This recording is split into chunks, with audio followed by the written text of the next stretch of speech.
Hello everyone, I'm Stanley and my product is AeroSense, and let me tell you more about it in my next slide. So the summary is AeroSense is an AI-powered predictive maintenance and compliance platform for aviation. And the mission is safer aviation through advanced technology.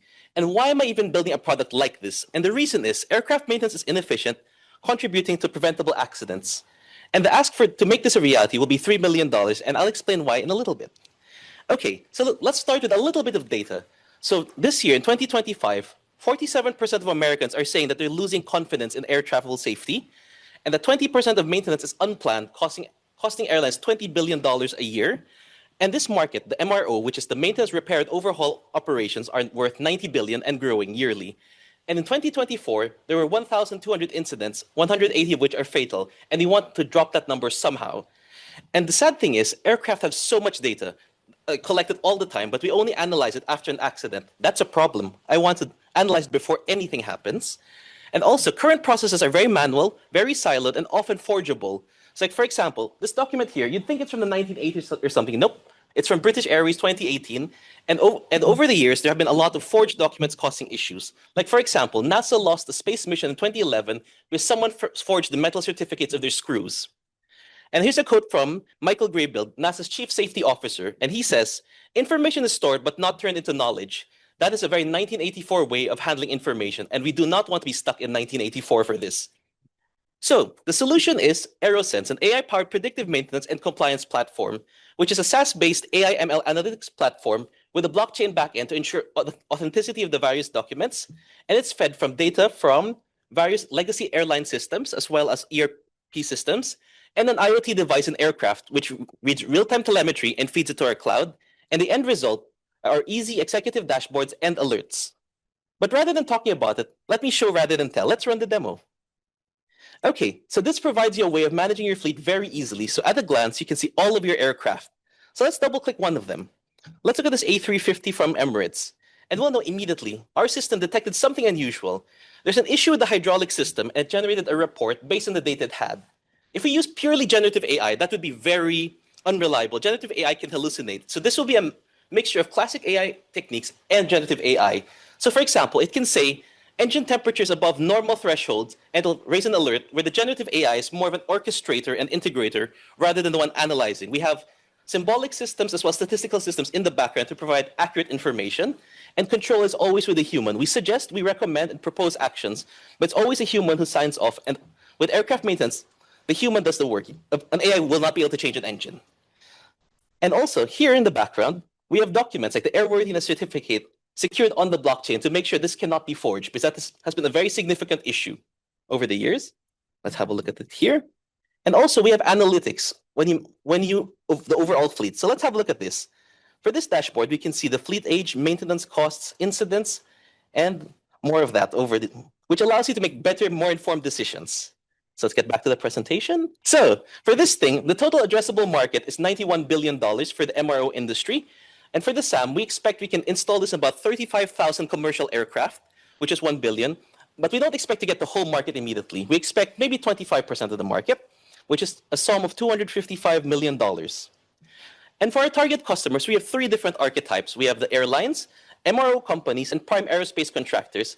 And I came to these groups through various interviews with various executives in the aviation industry, tech executives, etc. For example, I interviewed Christina Dolan, who gave a lot of wonderful information for this project.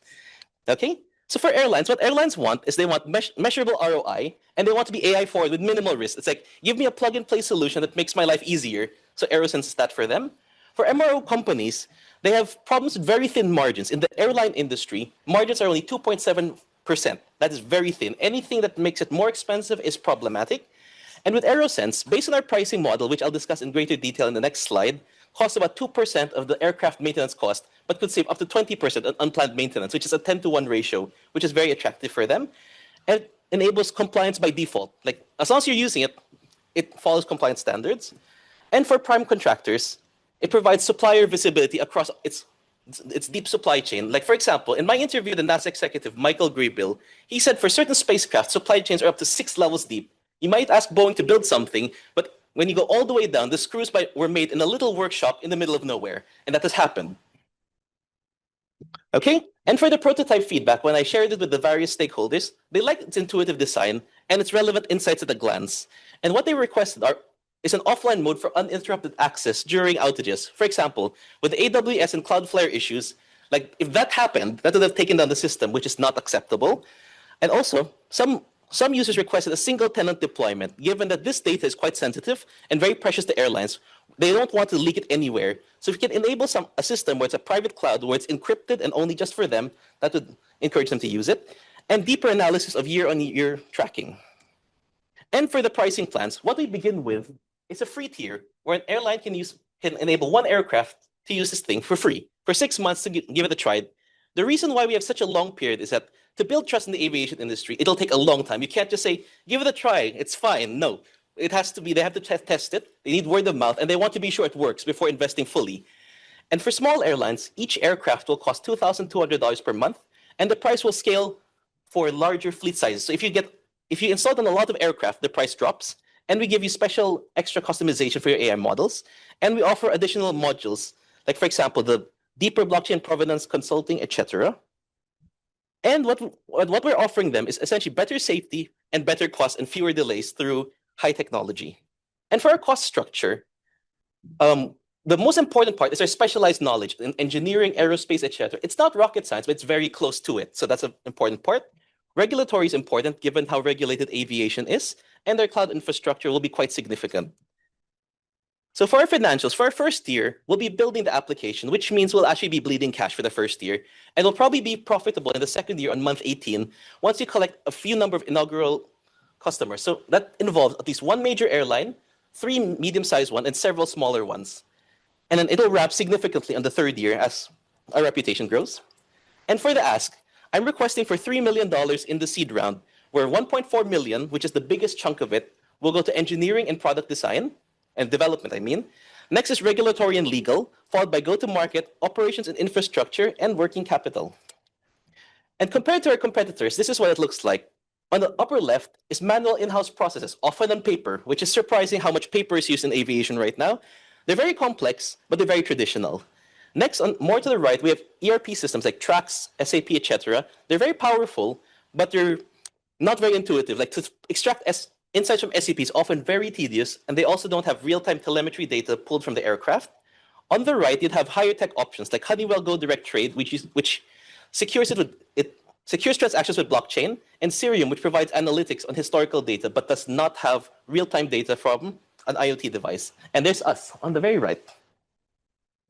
And for the advisory board, I would be the CEO, and also I'd have several advisors who are very experienced in the technology and aerospace industry. And, well, one of those right here. Yes, because I want a good set of skills. Those who know aviation, who know technology, and who know business, as well as AI.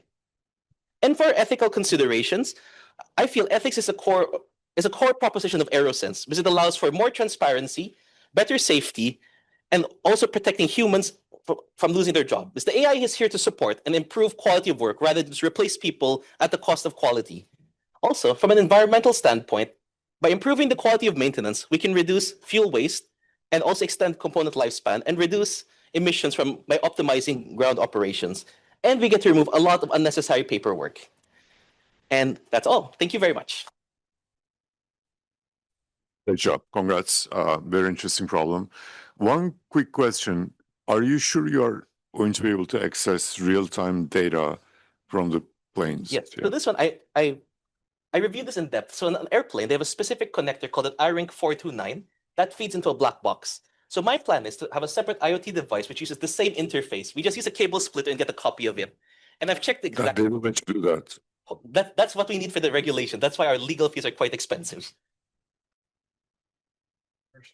Stanley, are any competitors using blockchain on the previous slide you just mentioned? Yes. The Honeywell Go Direct Trade, which is mostly for reselling second-hand components.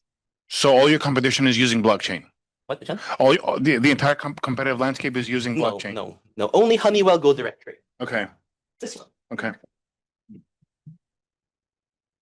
Go ahead, Paul. Sorry. I was getting excited when you were talking about real-time data, right? Because I think the whole thing is crazy that you don't have that. I thought the angle you're going to go is real-time data feeds. Yes. Monitor it, and then my brain was thinking you're going to go with a digital twin. And we can absolutely do that. So initially for the MVP, it'll be like, for example, we'll pull in the data, but we can do it in real time in the next iteration. Because I just think if you get real-time information through a satellite, I think the airlines would love you, right? Yes. Because you have the whole story. And then, the other thing is, how easy is it to copy this? To copy this one. Okay. So for example, like the orchestrator, which will be the Gen AI part, is really easy. I'm planning to use an off-the-shelf model and modify it. But the actual, for example, the classic AI ML, which, for example, to identify what is normal thresholds for engine behavior, fuel lines, etc., that requires a lot of special expertise from aerospace engineers and scientists. That's the secret sauce.